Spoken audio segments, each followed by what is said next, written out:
Ayekwe, Nekna Melita, and this is my channel, The Midnight Librarian.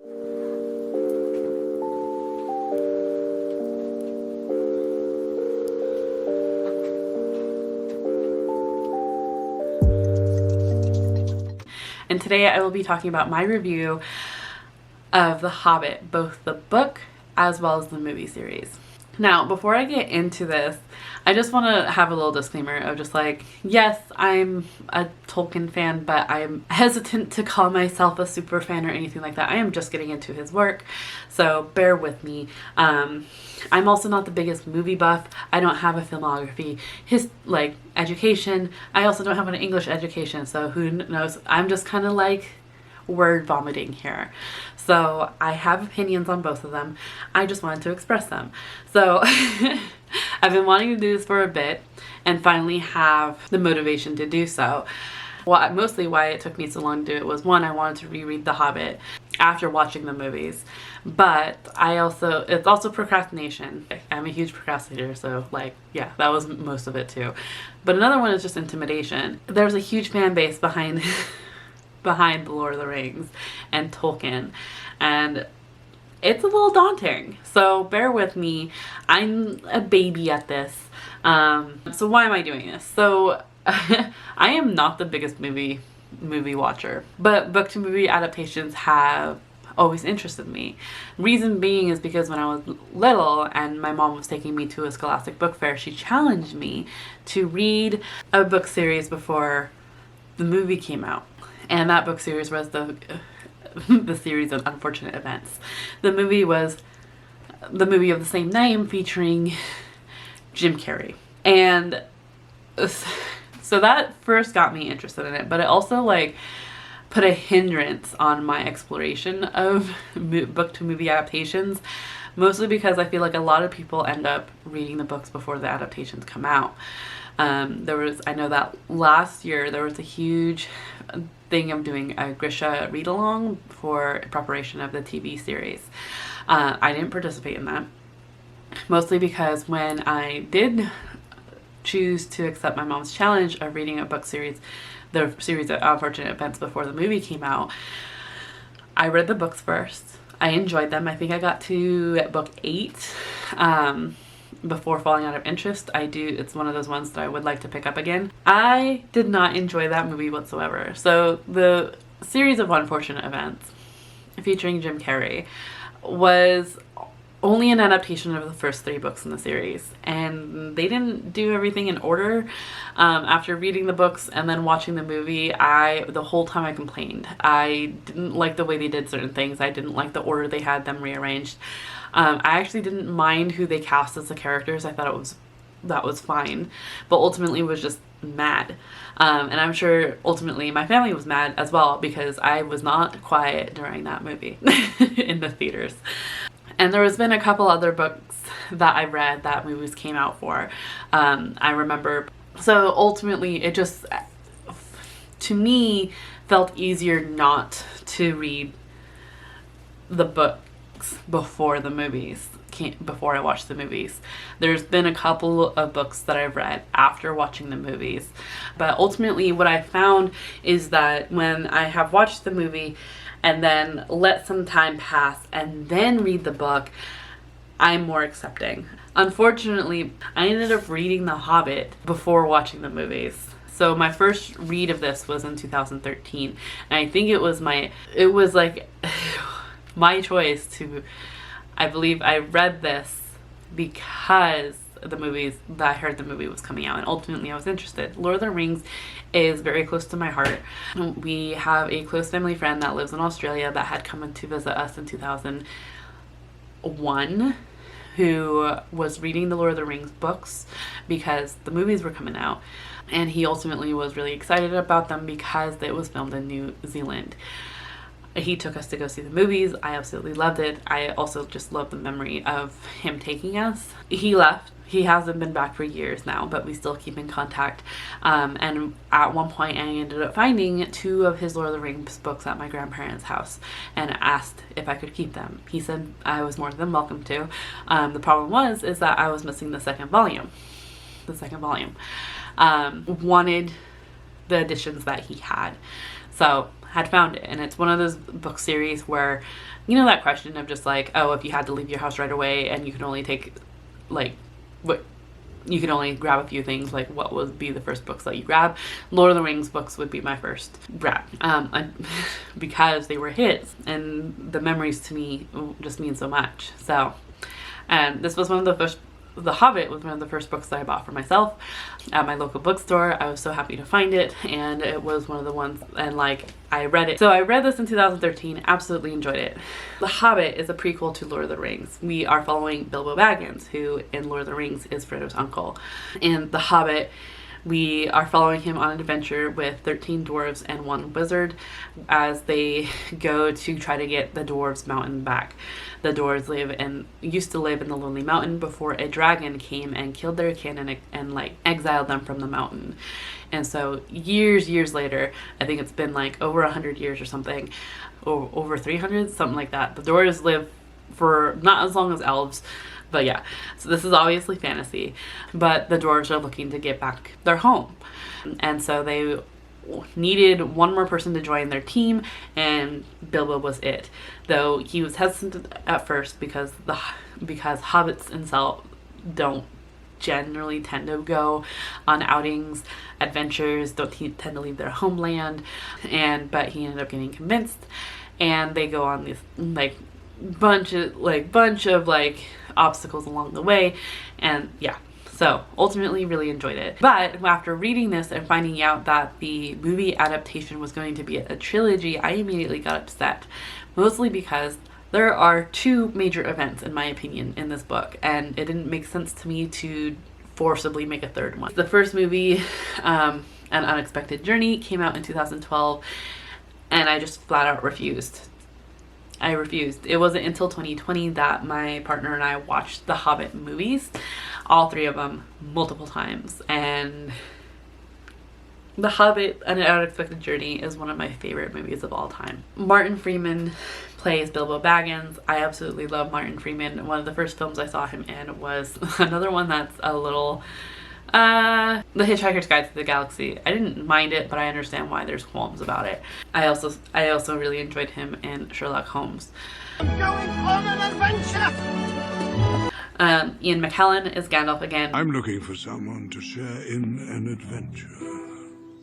So the Lord of the Rings, the movies came out before, in early 2000s, while The Hobbit, despite being the prequel, came out in 2012. Peter Jackson directs them both. At the time, Lord of the Rings was like ahead of its time in terms of technology used. When looking at it now, it can be a little cheesy, but it's still like very reminiscent and like cool, I think. So when watching The Hobbit, it was just fun to kind of reminisce on Lord of the Rings and how far The Hobbit has come in terms of technology, as well as just like, I don't know, to me, it's one of those things, like, I find that some movies are doing this now. I think Jurassic Park in general, or Jurassic World, is doing this now in particular, where, especially with the recent announcement of Jurassic World Dominion, where they're kind of bringing things back. So, like, what us 90s kids or millennials grew up with, and, like, they're remaking to the point where we're irritated because now younger generations are going, oh yeah, this one's better. We're like, no, these original ones are better. Like, what are you doing? And they're kind of bringing it back to it. So like Jurassic World Dominion has Alan Grant and the original characters from the Jurassic Park movies, but it's more than just Chris Pratt. It's like kind of that, like, kind of bringing it back kind of deal, bringing back that nostalgic that kind of has us going, yes. And it's kind of, I don't know, it's almost, that's how I felt with The Hobbit, of just like, it was reminiscent of Lord of the Rings, but I don't know, it was cozy. I love the film, I love the cinematic, like, how cinematic it was. I loved how, like, dark it could be. I just really enjoyed it. I enjoyed it more than I thought I would. And ultimately, like, obviously, we watched them multiple times throughout 2020. To be fair, there wasn't much else to do but stay home in 2020. But even in 2021, we rewatched them. It's one of those ones that both my partner and I really do enjoy. And it's like, I thought they did things really well. I thought they cast really well. I think my one thing, and that I've made fun of a couple times, is the just kind of like the climax towards the end of the second film, The Desolation of Smaug. There was like this climactic climb towards the end of that movie of this like some big event that was happening. I'm trying not to spoil it, but at the same time. But by the time we get that conclusion in the third movie, The Battle of the Five Armies, it kind of fizzled out before it even started. It was very short and it was just like, ow, well. And of course there were some other issues. Legolas is not in the book. This strange love story between elf and dwarf, I mean, it was interesting, but I don't think it was needed within the movie. But I do have to say that I loved more of the aspect that we got with the wizards, of Gandalf and Radagast, and figuring out what was going on in an old castle, an old fort with a necromancer. I liked that aspect of it. It was definitely more well developed and more explored than it was in the book.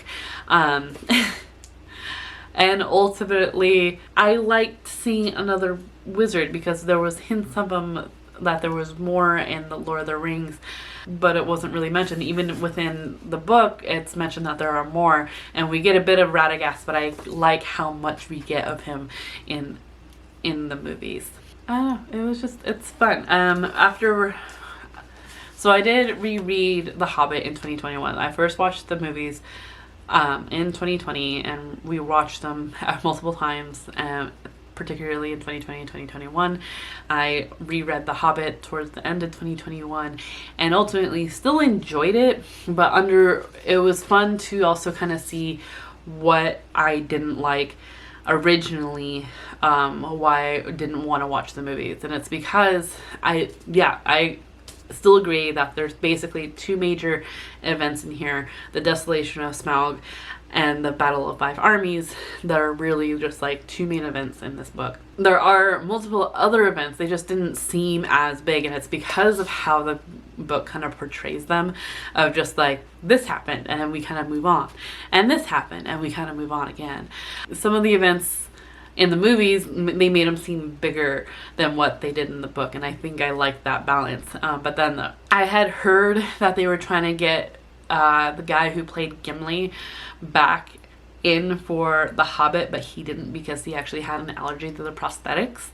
I'm glad they didn't, because they ended up going with what was in the book and had his father be a part of, Gimli's father be a part of the original crew of dwarves that were trying to get back to Lonely Mountain, and that's mentioned in Lord of the Rings, that that is Gimli's father. So I don't know why they have like Legolas in the Hobbit movies. I don't necessarily enjoy one over the other in terms of the book versus the movies.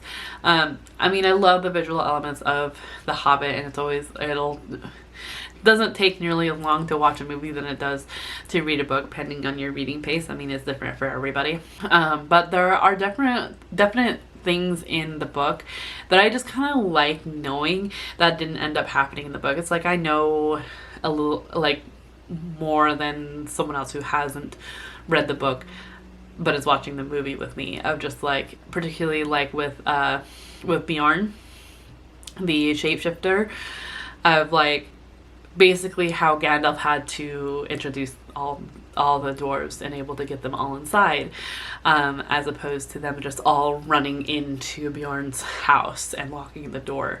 Yeah, it was just the cleverness within the book, I don't think is translated all the way throughout the movies, which some of it is, some of it isn't, but like some of the little details that they left out, whether because it was going to take too long in the movies or because they just didn't think it was as important, it feels like just little details that like people who read the book get to know. first time I read this, I actually physically read it, which was fine. But what I found, particularly when it comes to books like this, fantasy books, where there can be singing, I tend to skim over, if not completely skip songs, because it's hard for me to think of what the tonality, what the rhythm, what the harmony is going to be with just reading it. And so more often than not, I'm just kind of irritated, so I end up skipping it, and that's what I remember doing the first time I read it. The second time I read it was actually via audiobook, narrated by Andy Serkis, who plays Gollum within the Lord of the Rings series as well as the Hobbit series. So it was actually, it took me a bit, because I kind of knew right off the bat that like this wasn't full cast, like Martin Freeman was not playing Bilbo, but I wasn't quite sure if that was Ian McKellen playing Gandalf, narrating Gandalf or not. And it was like, it wasn't until they got into the goblins and they met Gollum for the first, or Bilbo meets Gollum for the first time, that I'm like, wait, is this full cast? Because the Gollum was so good. But I knew that that wasn't Martin Freeman narrating Bilbo, but it could have been Ian McKellen narrating Gandalf. So I wasn't entirely sure until I like looked. It wasn't until my brother's like, well, yeah, it's Andy Serkis. He's the one that plays Gollum. I'm like, oh, okay. And actually he does a really great job in terms of singing the songs within here. He also narrates the Lord of the Rings series, which I'm currently going through right now as well, which will probably be a separate video when I get done with those. But I can tell you right now, The Hobbit is still my favorite comparatively. Like, I didn't mind the first book, The Lord of the Rings, The Fellowship of the Ring, but The Hobbit I enjoy a bit more, and I don't know if it's because it's written as it's supposed to be a children's book. I just so far have enjoyed it more, much like I enjoy the Hobbit movies a bit more than I do Lord of the Rings, because I think Bilbo is a more likable character than Frodo. So that's my opinion on the thing. But I do love some of the more monstrous characters we get to meet within the Lord of the Rings series, particularly the Ring Wraiths and their different steeds. So that, and the second time rereading this, listening to it, I had to knock it down half a star because of the fat phobia in here, which goes forward a bit within Lord of the Rings, of just like there's constant, in here there's constant teasing and beratement of a particular dwarf who is heavier set, and they're constantly telling him, going, don't eat as much, this is why, this is, you can't pull your own weight.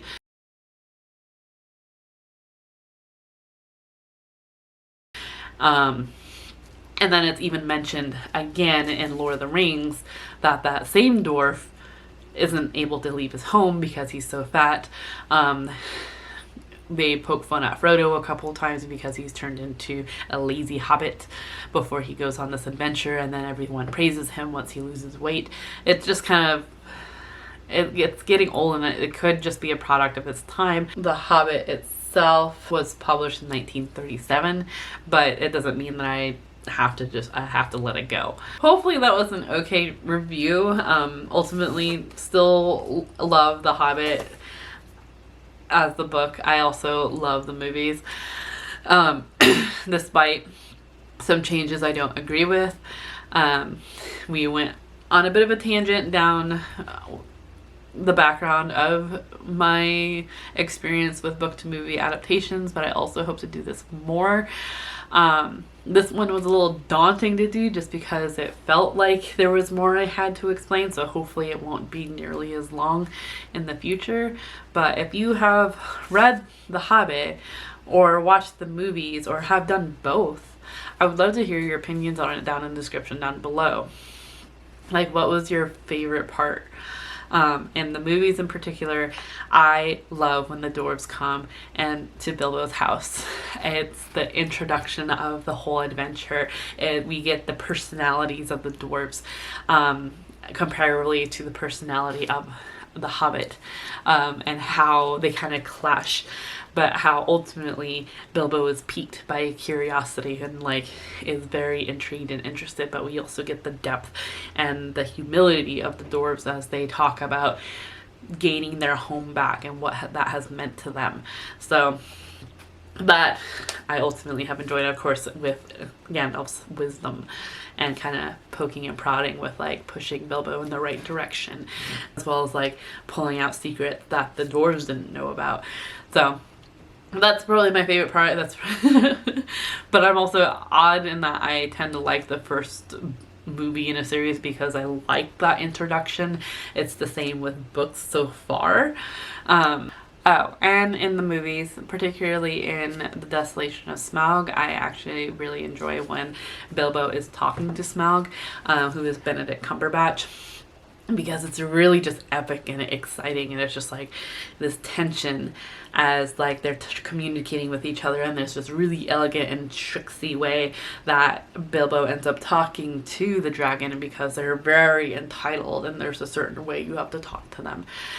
It's really just fun. It is talked about in here a bit, but like with the visual dynamics within the movies, like I can't help it and I enjoy it. And of course Benedict Cumberbatch, his voice, which at first I was like, well, that's a weird pick, but like how they emphasized his voice was really cool too.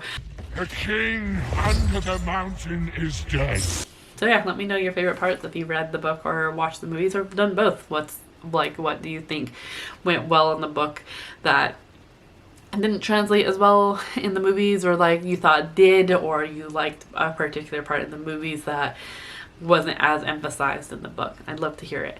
If you've liked this, please remember to give it a thumbs up, as well as hit the subscribe button and the bell icon to get notified when I post more content. I do hope to do more of these book movie adaptation reviews at some point. So yeah.